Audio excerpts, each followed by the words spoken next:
Hiya, so my name is Paul and I'm going to be talking to you today about energy efficient measures. So what are energy efficient measures, you might be asking yourself? Well, these are things that the government recommend that you do to your home to make it more energy efficient. So this can be solar panels, insulation, loft, cavity, underfloor insulation, new windows and doors, new boilers, etc. So I'm going to go through these one by one and explain a little bit about them. So we're going to have a house. So we've got a house with chimney and smoke. So in this house we've got some windows, upstairs we've got windows, downstairs, and we have a front door. Typical home that everybody lives in, right? So we have floors and walls internally as well. So the first thing that we're going to look at is solar panels. So you're going to get solar panels fitted to your roof.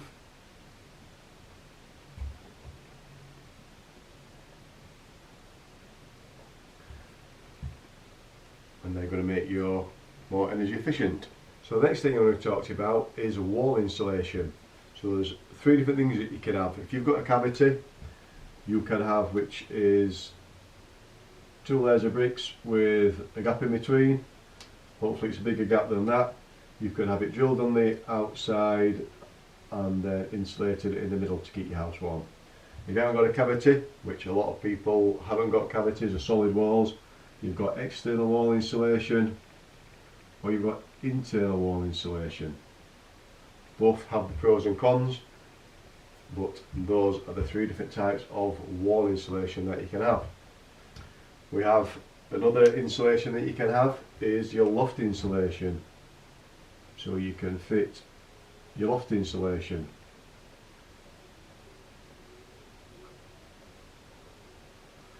Loft insulation. That is a really good one because that one is like putting a woolly hat on.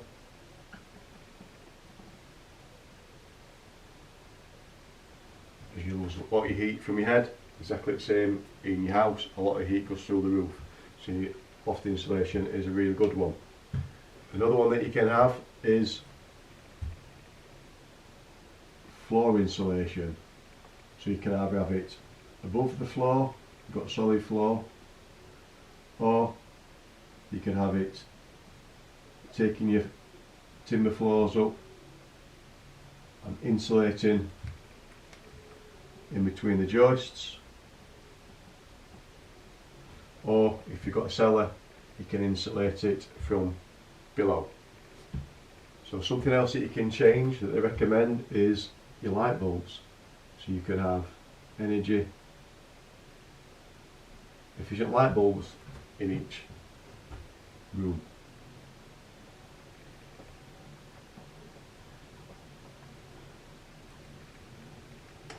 We start one off, didn't we? So we've got floor insulation.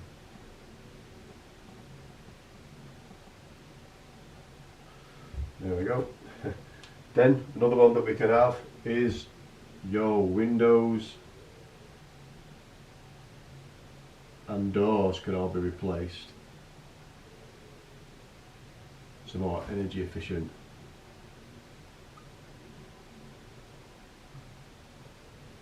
And doors. Something else we can do in the home is we can change the boiler. So you could have a boiler.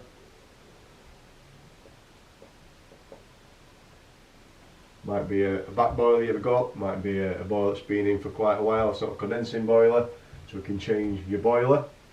Another one is we could have a ground or an air source heat pump.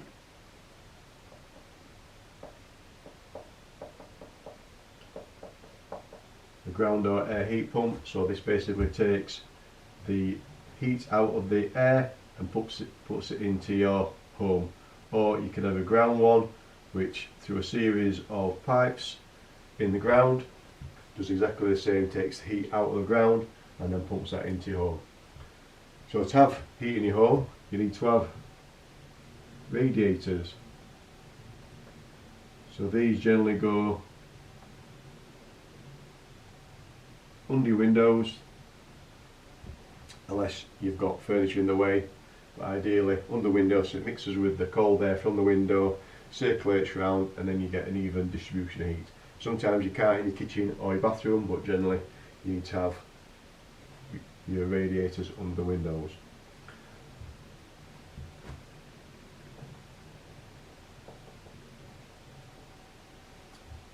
So on your radiators you have valves, so you can change these for radiator TRV, thermostatic radiator valve. So your old radiators won't come with these, your new ones should, but if you haven't got them you can get these exchanged over, get a competent plumber to do it. So these will, once that radiator, the valve senses that the room is the required temperature, it switches that one off and it lets the heat go to this one. Same with that one, once that one reaches the required temperature it shuts that radiator off, so the heat goes round, you get constant heat. You must fit wherever you have room stat. So if you've got your room stat in this room, you can't have a thermostatic radiator valve, it must just be a normal lock shield on both radiators, because the idea is if this room stat is calling for heat and all your radiators have got thermostatic radiator valves, theoretically somebody could turn that off, each one off.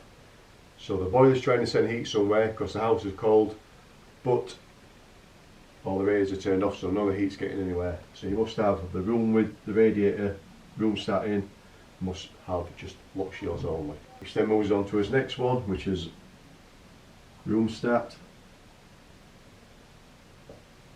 This is your programmer. It can be a programmer combined. You could have a separate programmer and thermostat, so this works as the whole house. You can get nice new ones that you can work on your phone, so you can set your temperature, and if you're coming home you can set it so it comes on when you come home.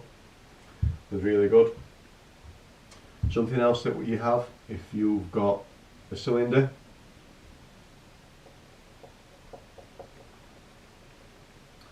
you could put an ice jacket around it, keeps it warm like in a big overcoat. Then we've got appliances, so we can have your cooker, washer, dishwasher, TV, so you can get A-rated appliances, so those can save you money. Probably not recommended on an EPC, but there are other items that can save you money. So those are all energy efficient measures, apart from these ones, that the government recommends you do to your home to make it more energy efficient, so you don't use as much energy, to save you money.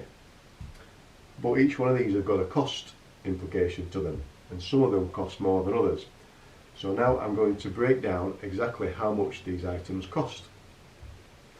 So now we'll start with the cylinder. So cylinder, for a cylinder jacket, that's probably going to cost you 20 to 50 pound to buy a cylinder jacket. You should be able to do it yourself, but if you have to get somebody else out to do it, it might cost you a little bit more. So then we've got light bulbs. So light bulbs, what they're going to cost you, depending on how big your house is, might cost you 100, 200 pound to replace all your light bulbs. So we've got your room stat. So this, you can buy these for 150 pound. You might need to get somebody to install it for you, 300 pound. So they are relatively inexpensive, and they are really good. I've got one of these myself. So then we'll look at your boiler. So if you're going to get a normal boiler, that can cost you 3k, 4k to get that exchanged. They're a bit dear, especially if you're getting other things. You might be able to get a package where you get everything, room start, radiator valves, maybe some new radiators all wrapped up in that. But it's not dear. Boiler on its own is going to cost you £1,000. Plumber's going to want £1,000 for installing it easily, but if you get a company in like British Gas, you're looking at 3 to 4k to be able to get a new boiler. You can pay monthly, you can pay it back, but it's going to cost you a bit of cash to get that done. So then we've got your loft insulation. Depending on how big your house is, that could cost you 200 to 500 pound. Get your 270 millimeters of insulation. They'll layer it. One goes with the ceiling joist and they cross over it, depending what the thickness they've got, get up to 270 millimeters. We've got your appliances, so that could cost you, depending on what you buy, that could cost you 2, 3, even 4k, depending on what your tastes are, to be able to get energy and what you've got in there to get your energy aerated cooker washer and your dishwasher. We've got solar panels on your roof, so these could cost you 4 to 8k, depending on how many you've got, how big your roof is. Got your radiator valves, so these are probably going to cost you £10 each, so depending on how many radiators you've got, if you've got 10 radiators in there, it could cost you £100. Then you've got to pay for somebody to fit them all, which that's the biggest job. The smallest expense is buying them.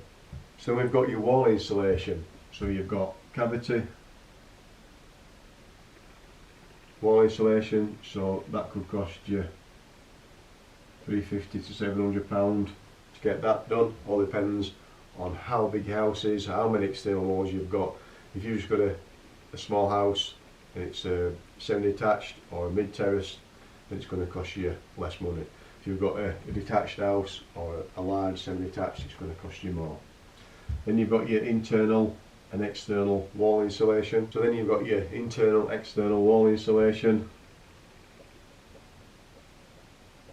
That's going to cost you 14k. To do it properly, you need to get scaffolding up. That's expensive, and there's lots of different stages of preparing the walls, insulating it, and then the rendering the top coat. There's lots of different stages to that, so that's going to cost you 14k for that. Windows and doors, depending on how big your house is, that's going to cost you 4 to 6k. If you've got lots of windows, it's going to cost you more to get those done. Then we've got your floor insulation. That's going to cost you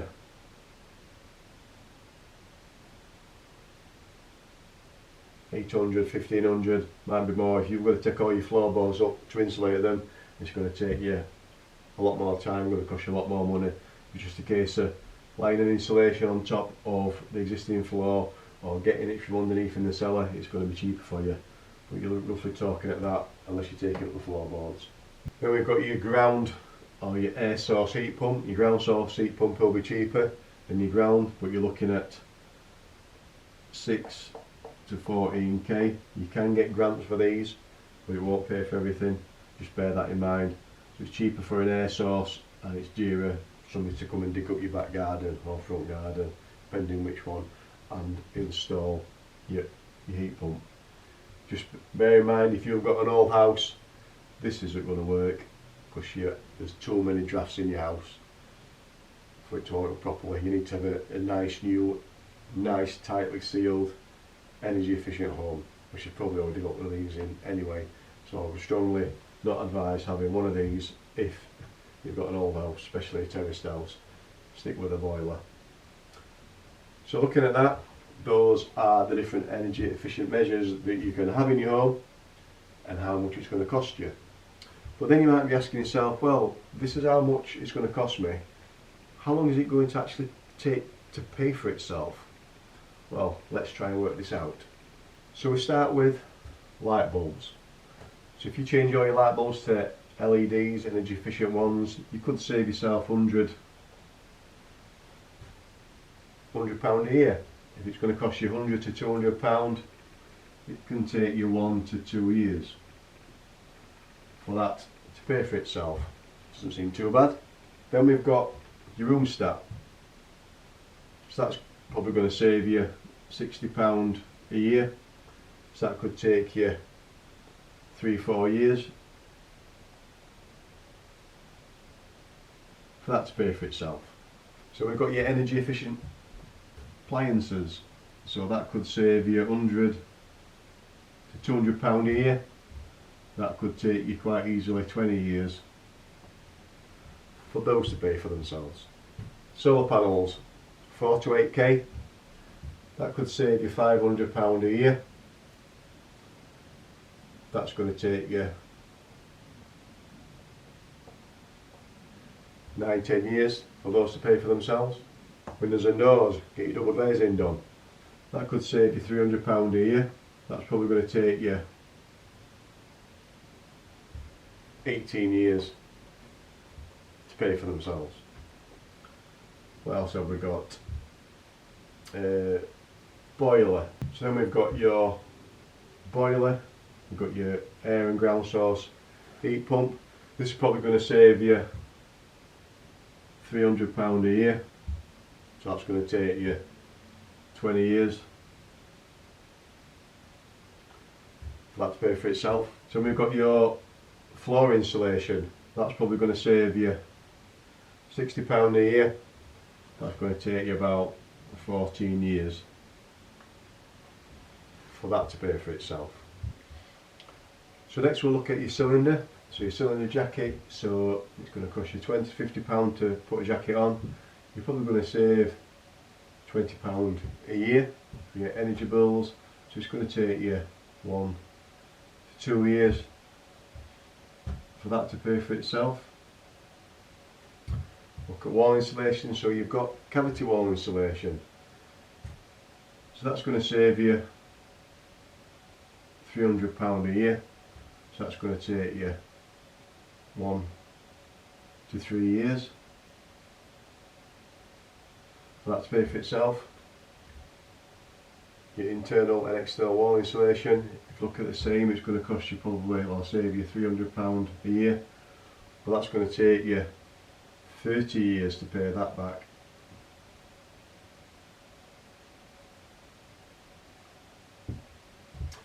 So as you can see, some things like your cylinder jacket, and you've got radiator valves, there's some things it's going to take you a few years to pay back. Some things it's going to take you 10 years, 18 years, 3 or 4 years, 30 years, 10 years, 20 years. So it all depends how long you're going to spend in that property. So if you go stay there for another 10 years, then you need to look at what is going to benefit you over these next 10 years.